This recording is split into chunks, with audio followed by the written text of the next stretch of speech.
So we first want to start with just some basic vocabulary, some of which you might already know, but let's review it anyways. The definition of a chord is just a line that connects 2 points on the circle.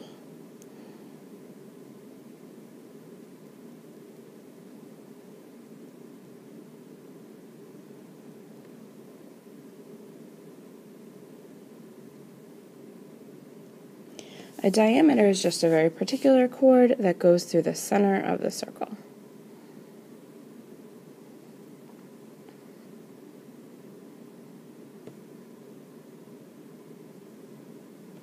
And then if we talk about the distance from the center to a chord, we're talking about the perpendicular segment to that chord. Whenever we measure distance from a point to a line, we're always talking about the perpendicular distance. So this length right here would be the distance. So we have a couple of theorems that deal with radius and chords. So if a radius is perpendicular to a chord, then the radius bisects that chord.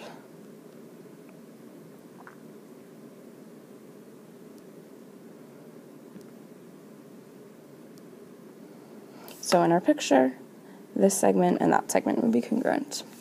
And the same backwards, the converse of that statement, if a radius of a circle bisects the chord, that's not the diameter, then the radius is perpendicular. So if we know that it's already bisected, then we can show that that is perpendicular. And then if you kind of combine those two things, the perpendicular bisector of a chord, so if we draw in that perpendicular bisector, that chord must, the perpendicular bisector of the chord must pass through the center of the circle.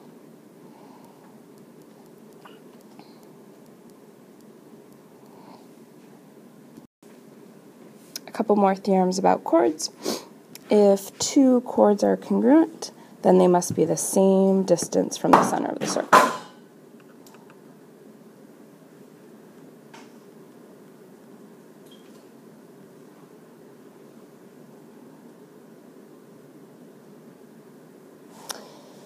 And again, the converse of that statement: if two chords are equidistant from the center of the circle, then the chords are the same length. They're congruent.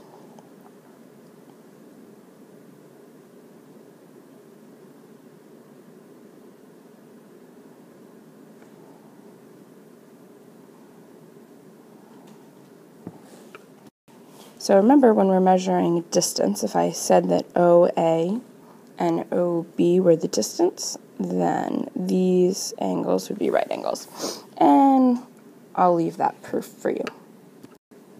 And finally, the last theorem we have is kind of a bunch of theorems combined together. So if we start with congruent arcs, so if KI had the same measure as JL, so I'm talking about arc KI being congruent to arc JL. So if that were true, then we know that those central angles are congruent. And that's something that you guys have learned before. Well, something new, a new theorem for us, is if we have congruent central angles, then the chords are going to be congruent. So this arrow can kind of go this way as well. So, congruent central angles means our chords are congruent. So the congruent central angles would be angle JOL, congruent to angle KOI, and that implies that KI is congruent to JL. Okay, so if we have congruent chords, then we also have congruent arcs, and we can kind of complete this circle here. So congruent chords then imply congruent arcs. So if I know that KI is congruent to JL, then I know the measure of KI is congruent to the measure of JL. And so all three of those things imply each other, and we can actually go in all directions here.